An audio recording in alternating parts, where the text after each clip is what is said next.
In Act 1, Philip comes home late from work at the hospital. It's almost 10 o'clock. I'm starving. And although it is quite late, Ellen isn't home yet.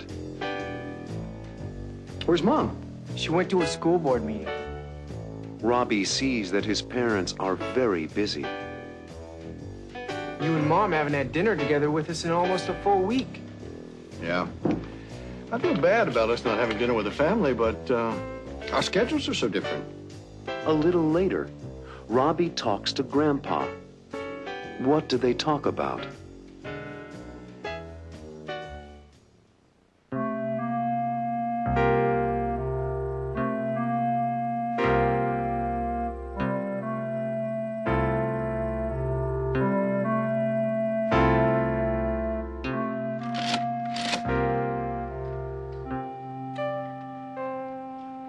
Where's Mom? She went to a school board meeting. I don't know how she does it. She sure keeps busy. Well, it's important to her. There are lots of places to go, lots of things to do. She can't sit around and do nothing. Philip works late. I guess you're right. I wish I had her energy. Anybody home? We're in here, Dad. Oh. Hi, gang. Oh, Philip, how was your day? Oh, my day was just fine. So was my night. It's almost 10 o'clock. I'm starving. Where's Mom? She went to a school board meeting. There's a note for you on the refrigerator. Oh?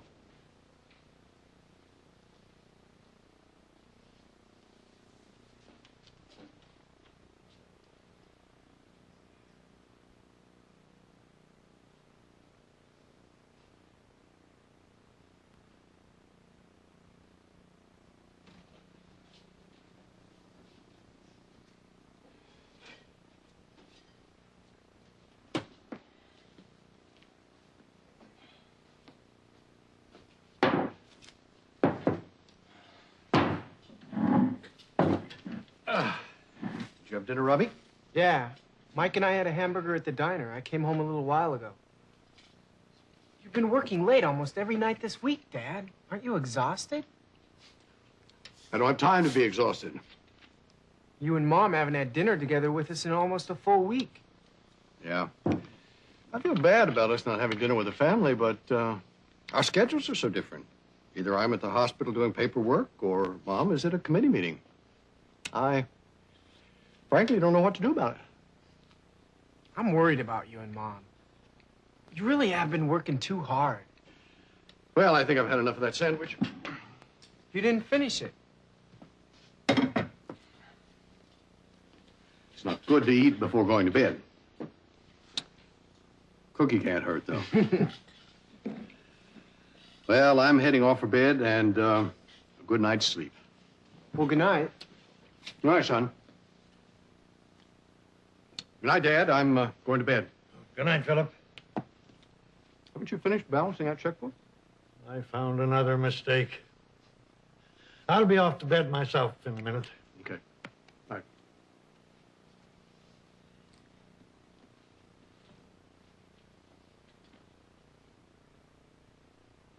I'm really concerned about them, Grandpa. Concerned about whom? About Mom and Dad. They hardly ever see each other. Dad often works late, and Mom has all these committees she's on. What do you propose to do about it? You have that look in your eye. I don't know, but there must be a way of getting them to spend more time together. Quality time.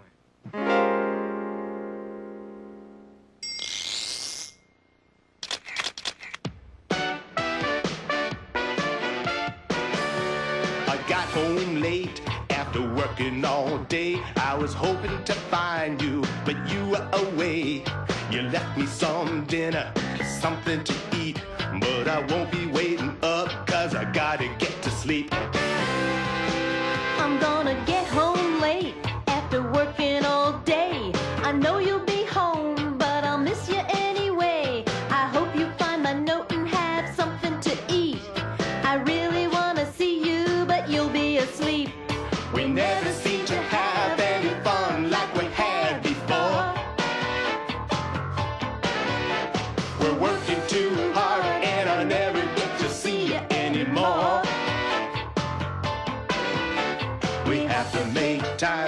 each other.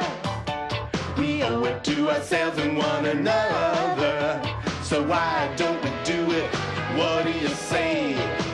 Let's make some changes, we can start today. We need some quality time together. What we need is quality time. Oh yeah. We need to talk to each other, laugh with each other. Let's get together, you and me. With quality time, we'll enjoy each other's company. You're working long hours and you're never at home. Sometimes it seems you're just a voice on the phone. And when you call, you say you'll be home late. You're always missing dinner 'cause it just can't wait. My job keeps me busy and I know you're busy too. I really want to spend more time with you. I'm getting up early and I'm coming home late. If I want to see you, I gotta make a special date. We need some quality time together. What we need is quality time. Oh yeah. We need to talk to each other, laugh with each other. Let's get together.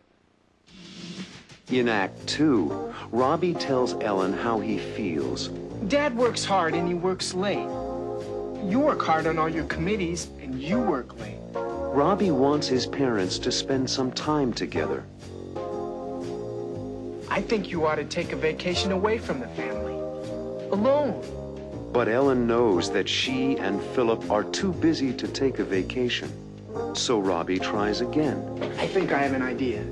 What is Robbie's idea?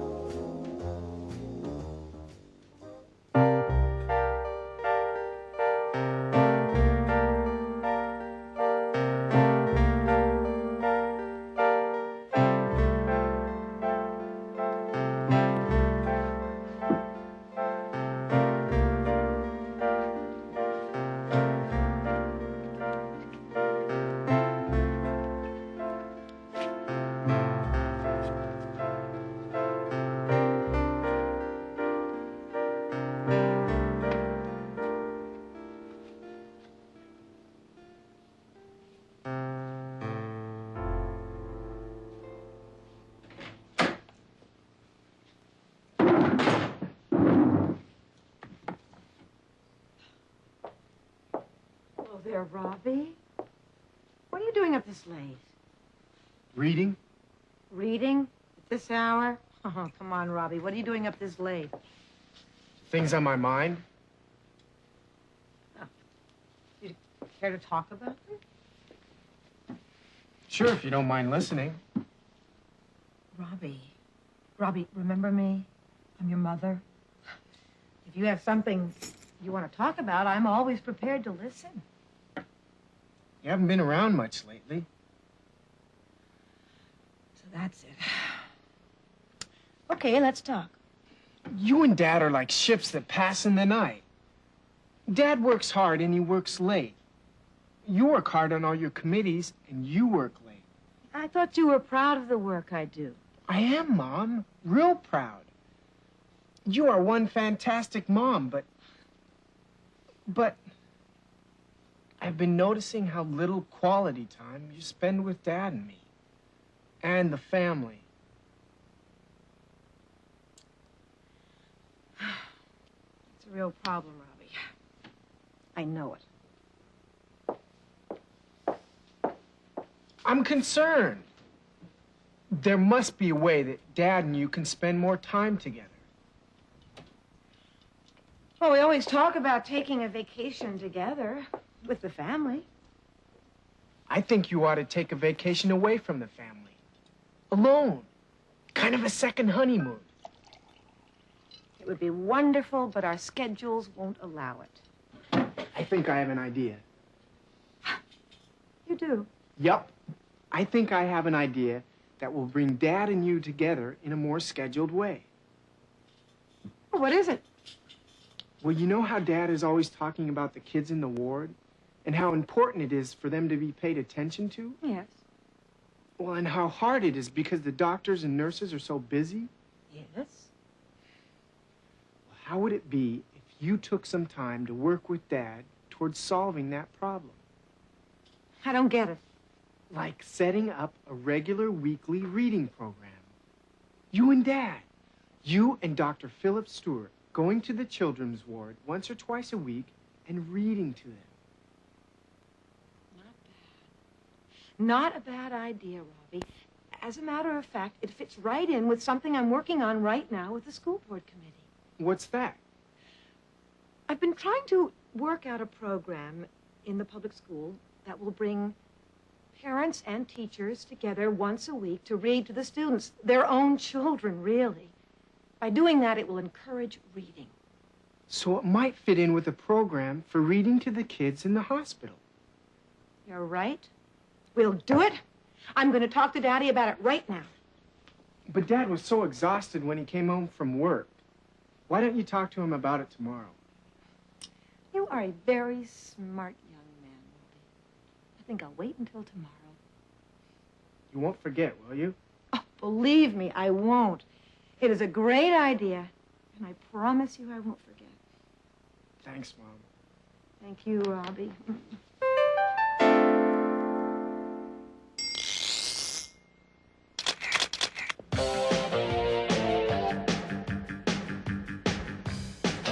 I don't get it. I don't understand. I don't follow you. No, no. Oh, no, no. Run that by me again, because I don't understand. No, no. I don't get it. I don't get it. What do you mean? I don't get the picture. Huh? I don't get it. Explain it all again, 'cause I don't understand. No, no. I don't get it. What are you trying to say? What are you trying to say? I don't get it. Exactly what do you mean? I don't follow you. Could you explain that again?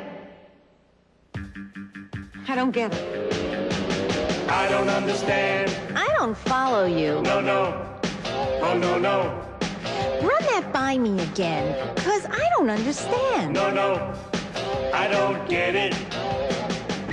Ah, I get it. Oh, I see what you mean. Yeah, I see what you're trying to say. I get it. Right, I see. Oh, I know what you mean. Okay, I follow you now. I understand. I get it. I get it. In Act 3, Ellen tells Philip about her project. The plan is a simple one. Involve the entire family in a reading project. Philip thinks the project would work in hospitals. My patients, mostly kids, would love to read and be read to. So Ellen and Philip agree to work together. Would you work with me on it? I would love to, Philip. What will Ellen and Philip read to the children?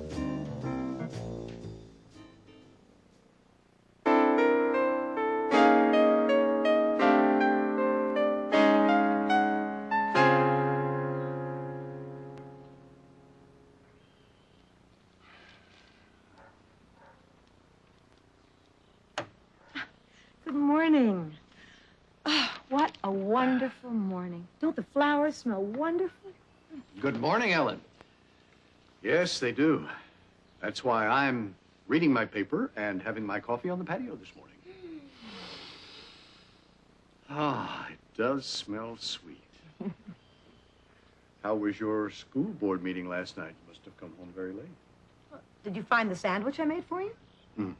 Thanks, dear. I was so tired I didn't even finish it. Philip, I've been working on a special project with the school board, and I'd like your opinion about it. What is it? I've been trying to find a way to encourage reading. Good luck. Oh, I think I may have found a way to do it. Yeah, tell me about it. I work with families every day, Ellen. I see how people spend their leisure time, young and old. Mostly watching television. Mm-hmm. Well, that would be okay if, and I repeat, if people took the time to read. I couldn't agree with you more. The question is, how do we get them to read more? I think you're going to give me the answer to that question. You have that look in your eye. I do have an answer, Philip, or at least I think I do. Well, tell me about it. The plan is a simple one. Involve the entire family in a reading project. In the home? Yes, in the home, but first in the schoolrooms. Interesting. But how do you plan to do that? By arranging with the public schools to schedule 1 hour a week to start with. During that time, parents are invited to attend and to read along with the children, their children. It can go beyond the school system, Ellen. Really? I guarantee you it would go very well in the hospitals. Yes, my patients, mostly kids, would love to read and be read to. You think so? I know so. Maybe we can experiment with your patients and see how the plan works. I love the idea. Would you work with me on it? I would love to, Philip. And that way, we'll spend more time together, Ellen. We just don't see each other anymore. You and I are very busy these days. This is true. We need to find time to be together more, to do things together more. You and I. This would be a wonderful way to accomplish that. I have a question. Yes. What do we read? For the patients in the ward? Yes. Well, you and I talk about it. What would you like to read to them?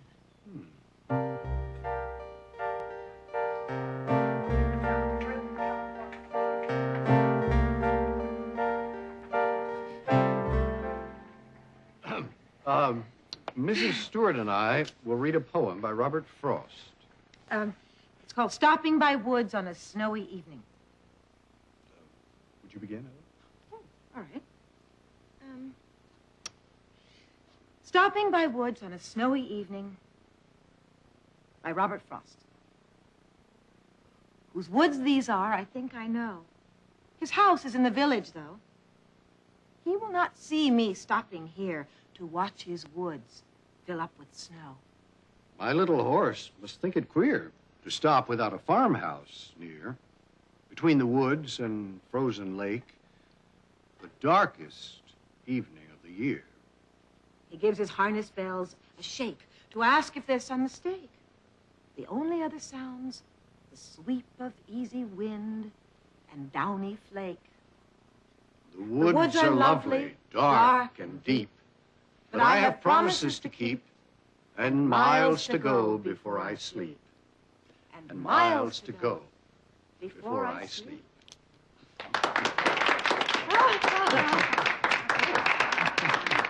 You two belong on stage. That was wonderful. Grandpa. Dad, Robbie, when did you come?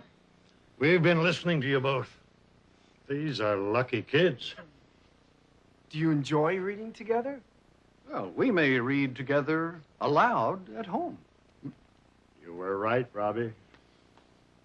I know.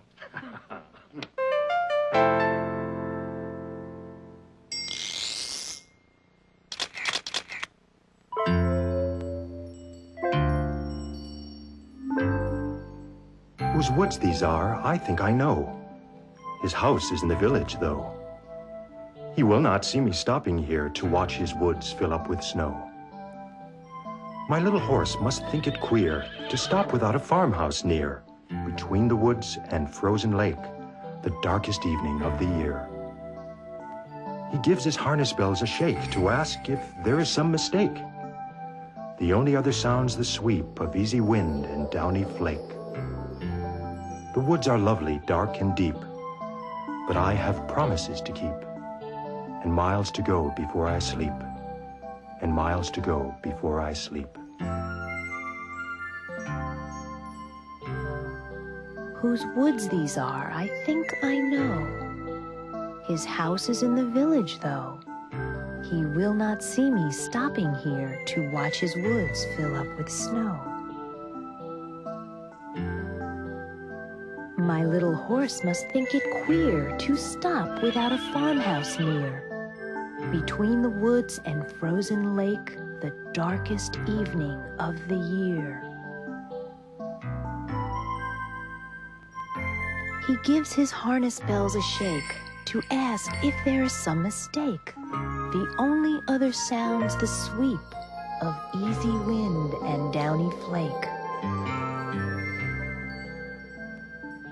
The woods are lovely, dark and deep, but I have promises to keep, and miles to go before I sleep, and miles to go before I sleep.